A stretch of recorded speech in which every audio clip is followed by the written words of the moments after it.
ಎಲ್ಲ ಪ್ರೇಕ್ಷಕರಿಗೆ ಅಶೋಕ್ ಶರ್ಮಾ ಗುರೂಜಿ ಮಾಡುವಂತಹ ನಮಸ್ಕಾರಗಳು.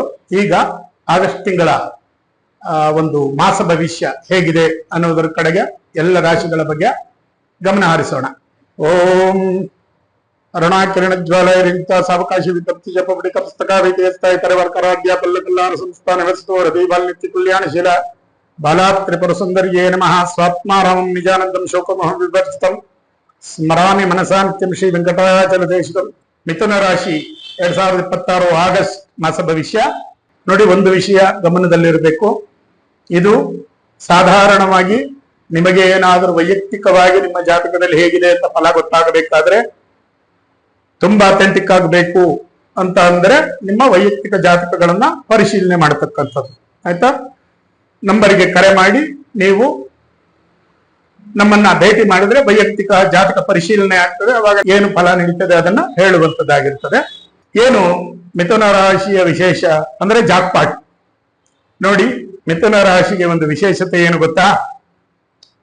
ಗುರು ಕುಟುಂಬ ಸ್ಥಾನದಲ್ಲಿ ಅಂದ್ರೆ ಎರಡನೇ ಮನೆಯಲ್ಲಿ ಗುರು ಎಲ್ಲಿ? ಕರ್ಕಾಟಕ ರಾಶಿಯಲ್ಲಿ ಪರಮೋಚ್ಚ ಸ್ಥಾನ ಕರ್ಕಾಟಕ ರಾಶಿ ಗುರುಗಳಿಗೆ. ಆಯ್ತಾ? ಲಗ್ನದಲ್ಲಿಯೇ ಬುಧನು ಇದ್ದಾನೆ. ಈ ತಿಂಗಳು ವ್ಯಾಪಾರ ವ್ಯವಹಾರದಲ್ಲಿ ಅದ್ಭುತವಾದಂತ ಫಲಗಳು ನೀವು ಅಂದುಕೊಂಡಂಗೆ ಎಲ್ಲ ನಡೀತದೆ. ಆಯ್ತಾ? ಶುಕ್ರ ತನ್ನ ಕನ್ಯಾ ರಾಶಿಯಲ್ಲಿ 4ನೇ ಮನೆಯಲ್ಲಿದ್ದಾನೆ.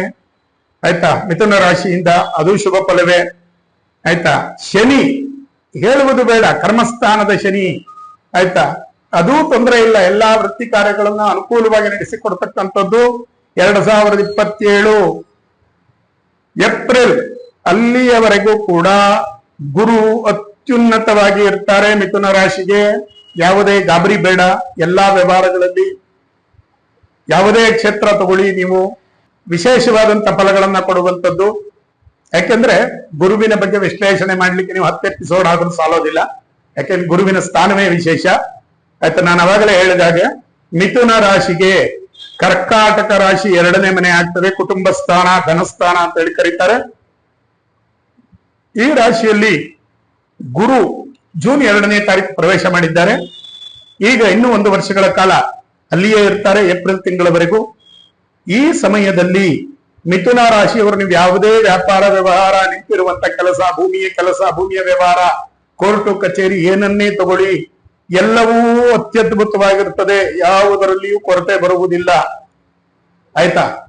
ನೀವು ಮಾಡುವಂತ ಕೆಲಸ ಏನೇ ಇದ್ರೂ ಗುರುವನ್ನ ಪ್ರಾರ್ಥನೆ ಮಾಡಿ ಹೋಗಿ. ಯಾಕೆ ಅವಾಗಲೇ ಹೇಳಿದೆ ನಾನು, ಗುರುವಿಲ್ಲದೆ ಯಾವುದು ನಡೆಯೋದಿಲ್ಲ. ಗುರು ಇರಬೇಕು. ಗುರುವಿದ್ದರೆ ಎಲ್ಲವೂ ನಡೆಯುವಂಥದ್ದು. ಆಯ್ತಾ? ಆ ಗುರುವನ್ನ ಅನುಗ್ರಹ ಇಟ್ಟುಕೊಂಡು ಗುರುವಿಗೆ ನಮಸ್ಕಾರ ಮಾಡಿ ಮುಂದೆ ಹೋಗಿ ಅನುಕೂಲ ಆಗ್ತದೆ. ಇನ್ನು ವಿಶೇಷವಾಗಿ ಸಿನಿಮಾ ರಂಗ, ಅದ್ಭುತವಾಗಿ ನೀವು ಏನು ಕೆಲಸ ಮಾಡ್ತಾ ಇದ್ದೀರಿ ಅಂದುಕೊಂಡಿದ್ದೆಲ್ಲ ಕೈಗೂಡುವಂಥದ್ದು, ಲಾಭವಾಗುವಂಥದ್ದು. ನೀವು ಯಾವುದೇ ಚಿತ್ರವನ್ನ ತೆಗಿತೀರಿ, ಯಾವುದಾದ್ರೂ ಬಿಡುಗಡೆಗೆ ಸಿದ್ಧವಾಗಿದೆ ಅಂತಂದ್ರೆ ಅದ್ಭುತ ಯಶಸ್ಸನ್ನ ಕಾಣುವಂಥದ್ದು. ಯಾಕೆ ಅಂತ ಹೇಳಿದ್ರೆ ಕರ್ಕಾಟಕ ರಾಶಿಯಲ್ಲಿ ಗುರುವಿನ ಜೊತೆ ಸೂರ್ಯನೂ ಇದ್ದಾನೆ. ಹಾಗಾಗಿ ಬಹಳ ಶೈನ್ ಮಾಡುವಂಥದ್ದು. ಸೂರ್ಯ ಅಂದ್ರೆ ಬ್ರೈಟ್ನೆಸ್. ಆಯ್ತಾ? ಅನುಕೂಲವಾಗ್ತದೆ, ಗಾಬರಿ ಇಲ್ಲ. ಆಯ್ತಾ? ಶುಕ್ರ ಸ್ಥಾನವೂ ಚೆನ್ನಾಗಿದೆ, ಗಾಬರಿ ಆಗುವಂಥದ್ದು ಬೇಡ. ಎಲ್ಲ ರೀತಿಯಿಂದ ಅನುಕೂಲ ಆಗ್ತದೆ. ಹಾಗಾಗಿ ಚಿತ್ರರಂಗದವರು ನಿರಂತರವಾಗಿ ಲಕ್ಷ್ಮೀ ವೆಂಕಟೇಶ್ವರನ ಒಂದು ಅನುಗ್ರಹ ಇರಲಿ ನಿಮಗೆ. ಬುಧವಾರ ಲಕ್ಷ್ಮೀ ವೆಂಕಟೇಶ್ವರನಿಗೆ ಗೋಧೂಳಿ ಲಗ್ನದಲ್ಲಿ ಒಂದು 1/4 kg ಹೆಸರು ಕಾಳು, 11 ರೂಪಾಯಿ ದಕ್ಷಿಣೆ ಜೊತೆಗೆ ಒಂದು ವಿಳೆದೆಲೆ ಅಡಿಕೆ ಇಟ್ಟು ಅದನ್ನ ದಾನ ಮಾಡಿ ಒಂದು ದರ್ಶನವನ್ನ ಪಡ್ಕೊಳ್ಳಿ. ನಿಮ್ಮ ಜೀವನ ಚೆನ್ನಾಗಿರ್ತದೆ. ಇನ್ನು ಕೃಷಿ ವಲಯಕ್ಕೆ ಬಂದರೆ, ಕೃಷಿಕರು, ನಮ್ಮ ರೈತಾಪಿ ವರ್ಗದವರು ಹೇಗಿರ್ತಾರೆ? ಅದ್ಭುತವಾಗಿರ್ತದೆ. ಯಾಕೆಂದ್ರೆ ಬುಧ ಸ್ವಸ್ಥಾನದಲ್ಲೇ ಇದ್ದಾನೆ. ಭೂಸ್ಥಾನಾಧಿಪತಿ ಅಂತ ಕೂಡ ಕರೀತಾರೆ ಬುಧನನ್ನ. ಅವನು ಮಿಥುನ ರಾಶಿಯಲ್ಲಿದ್ದಾನೆ. 2ನೇ ಮನೆಯಲ್ಲಿ ಗುರುಗಳು, ಸೂರ್ಯ ಇಬ್ಬರು ಇದ್ದಾರೆ ಈ ತಿಂಗಳು. ಆಯ್ತಾ? 4ನೇ ಮನೆಯಲ್ಲಿ ಶುಕ್ರನ್ ಇದ್ದಾನೆ. ಅದು ಕನ್ಯಾ ರಾಶಿ, ಬುಧನ ಮನೆ, ಸ್ನೇಹ ವರ್ಗ, ಅದು ಚೆನ್ನಾಗಿ ಇರ್ತದೆ. ನೀವು ಬೆಳೆದಂತ ಬೆಳೆಗೆ ಒಳ್ಳೆಯ ಬೆಲೆನೂ ಸಿಗ್ತದೆ, ನಿಮ್ಮ ಪರಿಶ್ರಮಕ್ಕೆ ತಕ್ಕ ಫಲವೂ ಸಿಗ್ತದೆ, ಎರಡೂ ಆಗ್ತದೆ. ಯಾವುದೇ ಗಾಬರಿ ಇಲ್ಲ.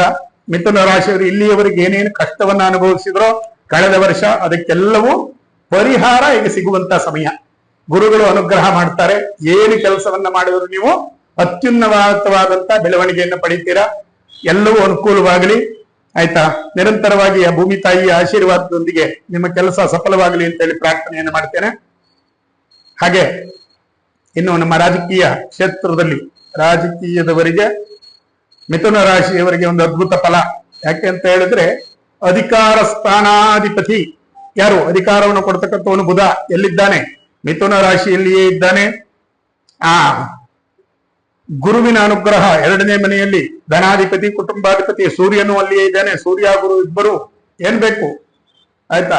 ಹೇಗೆ ಅಂತಂದ್ರೆ, ಯೋಚನೆ ಮಾಡಿ, ಹಣ ಇದೆ, ಮೈ ತುಂಬಾ ಶಕ್ತಿನೂ ಇದೆ, ಇನ್ಫ್ಲೂಯೆನ್ಸ್ ಇದೆ, ಎಲ್ಲ ಒಟ್ಟಿಗೆ ಸಿಕ್ಬಿಟ್ರೆ ಹೇಗಿರುತ್ತೆ? ಈಗ ಅದೇ ಆಗಿರತಕ್ಕಂಥದ್ದು ಮಿಥುನ ರಾಶಿಗೆ ಅದ್ಭುತವಾಗಿರ್ತದೆ. ಯಾವುದೇ ಗಾಬರಿ ಇಲ್ಲ. ರಾಜಕೀಯದಲ್ಲಿ ಇರ್ತಕ್ಕಂಥವರಿಗೆ ತುಂಬಾ ಅತ್ಯುನ್ನತ ಫಲಗಳಾಗ್ತದೆ ಈ ತಿಂಗಳು. ಆ ಭಗವಂತನನ್ನ ಪ್ರಾರ್ಥನೆಯನ್ನು ಮಾಡಿ, ಅಧಿಕಾರಾಧಿಪತಿ ಯಾರು ಬುಧ ಇದ್ದಾನೆ, ಅದನ್ನೇ ಹಿಡಿದು ಲಕ್ಷ್ಮೀ ವೆಂಕಟೇಶ್ವರ, ವಿಶೇಷವಾಗಿ ಬುಧನ ಇನ್ನೊಂದು ಭಾಗ ಅಂತ ಹೇಳಿದ್ರೆ ಲಕ್ಷ್ಮೀ ವೆಂಕಟೇಶ್ವರ ಮಹಾವಿಷ್ಣು. ಆಯ್ತಾ? ನೀವು ವಿಷ್ಣುವನ್ನ ಆರಾಧನೆಯನ್ನು ಮಾಡಿದರೆ, ನೀವು ಅನ್ಕೊಂಡಿದ್ದು ವಿಷ್ಣು ಇದ್ದಲ್ಲಿ ಲಕ್ಷ್ಮಿ ಇರ್ತಾಳೆ, ಲಕ್ಷ್ಮಿಗೆ ನಾವು ವಿಶೇಷವಾಗಿ ಕೈ ಮುಗ್ಯೋದೇನು ಬೇಡ, ವಿಷ್ಣುವಿಗೆ ಕೈ ಮುಗಿದ್ರೆ ಲಕ್ಷ್ಮಿಗೆ ತಲುಪ್ತದೆ. ಹಾಗಾಗಿ ರಾಜಕೀಯದವರಿಗೆ ಶುಭವಾಗಲಿ. ಇನ್ನು ನಮ್ಮ ಶೈಕ್ಷಣಿಕ ರಂಗದಲ್ಲಿ ತೆಗೆದುಕೊಂಡ್ರೆ, ವಿದ್ಯಾರ್ಥಿಗಳಿಗೆ ವಿಶೇಷವಾಗಿ ಗುರುವಿನ ಅನುಗ್ರಹ, ಯಾರ್ಯಾರು ದೊಡ್ಡ ದೊಡ್ಡ ಕಾಂಪಿಟೇಟಿವ್ ಎಕ್ಸಾಮ್ ತಗೊಂಡಿದ್ದೀರಾ ಅವರಿಗೆಲ್ರಿಗೂ ಕೂಡ ತುಂಬಾ ಅತ್ಯುನ್ನತ ಫಲಗಳಾಗ್ತದೆ. CA ಎಕ್ಸಾಮ್ ಬರೆದಿರ್ತಕ್ಕಂಥವರು, ಇನ್ಯಾವುದು ಸರ್ಕಾರಿ ಉನ್ನತ ಹುದ್ದೆಗೆ ಪರೀಕ್ಷೆಯನ್ನು ಬರೆದಿರ್ತಕ್ಕಂಥವರಿಗೆ ಅತ್ಯುನ್ನತ ಫಲವಾಗ್ತದೆ. ಯಾಕಂದ್ರೆ ಬುಧ ಅಧಿಕಾರ ಸ್ಥಾನದಲ್ಲಿ ತನ್ನದೇ ಮನೆಯಲ್ಲಿ ಇರುವುದರಿಂದ, 2ನೇ ಮನೆಯಲ್ಲಿ ಸೂರ್ಯ ಗುರು ಇರುವುದರಿಂದ, ಆಯ್ತಾ, ಇಲ್ಲಿ ಚಂದ್ರಸ್ಥಾನ 9ನೇ ಮನೆ ಭಾಗ್ಯಸ್ಥಾನ ಅಂತ ಹೇಳ್ತಾ ಇದೆ. ಕುಂಭರಾಶಿ ಅಂದ್ರೆ ಪೂರ್ವ ಪುಣ್ಯದ ಫಲಗಳು, ನಿಮ್ಮ ಪಿತ್ರಾರ್ಜಿತ ಪಿತೃದೇವತೆಗಳಿಂದ ಆಶೀರ್ವಾದವಾಗಿ ಅದ್ಭುತವಾಗಿ ಎಲ್ಲ ರೀತಿಯಿಂದ ನಿಮ್ಮ ವಿದ್ಯಾಭ್ಯಾಸ ಅದ್ಭುತವಾಗಿ ನಡೆಯತಕ್ಕಂಥದ್ದು. ಯಾರು ವಿದೇಶ ಪ್ರಯಾಣ ಮಾಡಬೇಕು, ವಿದೇಶದಲ್ಲಿ ವಿದ್ಯಾಭ್ಯಾಸ ಮಾಡಬೇಕು ಅಂತಿದ್ದೀರಿ, ಅವರೆಲ್ಲ ಈಗ ಪ್ರಯತ್ನ ಮಾಡಿ. ಗುರು ಇರುವುದರೊಳಗೆ ನೀವು ಹೋಗು, ಯಾವ ಕೋರ್ಸ್ಗೆ ನೀವು ಸೇರ್ಕೋಬೇಕು ಆ ಕೋರ್ಸ್ ಅನ್ನ ಸೆಲೆಕ್ಟ್ ಮಾಡಿ ಸೇರ್ಕೊಳ್ಳಿ.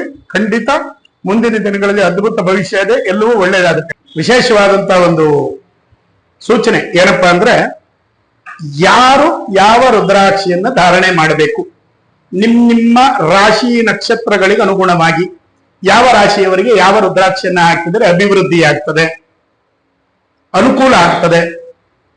ಇದು ನಿಮಗೆ ಬೇಕು ಅಂದ್ರೆ ನನ್ನಲ್ಲಿ ಎಲ್ಲ ರೀತಿಯಾದಂತಹ ರುದ್ರಾಕ್ಷಿಗಳು ಸಿಗ್ತದೆ. ಇಂಥವರಿಗೆ ಇಂಥದ್ದೇ ರಾಶಿಗೆ ಇಂಥದ್ದೇ ರುದ್ರಾಕ್ಷಿ, ಇದನ್ನ ಇಂತಹ ದಿನದಲ್ಲೇ ಧಾರಣೆ ಮಾಡಬೇಕು ವಿಧಾನ ಇದೆ. ನಾನು ಭಗವಂತನ ಒಂದು ಆರಾಧನೆಯನ್ನು ಮಾಡಿ, ಅಭಿಷೇಕವನ್ನ ಮಾಡಿ, ಪೂಜೆ ಮಾಡಿ ನಿಮಗೆ ಅದನ್ನ ಧಾರಣೆಯನ್ನ ಮಾಡಿಸ್ತೇನೆ. ಆಸಕ್ತಿ ಇರ್ತಕ್ಕಂಥವರು ಕೆಳಗೆ ಕಾಣಿಸ್ತಾ ಇರತಕ್ಕಂತಹ ದೂರವಾಣಿ ಸಂಖ್ಯೆಗೆ ಕರೆ ಮಾಡಿ ನಿಮ್ಮ ವಿಷಯಗಳನ್ನ ಹಂಚಿಕೊಳ್ಳಿ. ಶುಭವಾಗಲಿ. ಸರ್ವೇ ಜನಾಃ ಸುಖಿನೋ ಭವಂತು. ಆ ಭಗವಂತ ಎಲ್ಲರಿಗೂ ಒಳ್ಳೆಯದನ್ನ ಮಾಡಲಿ.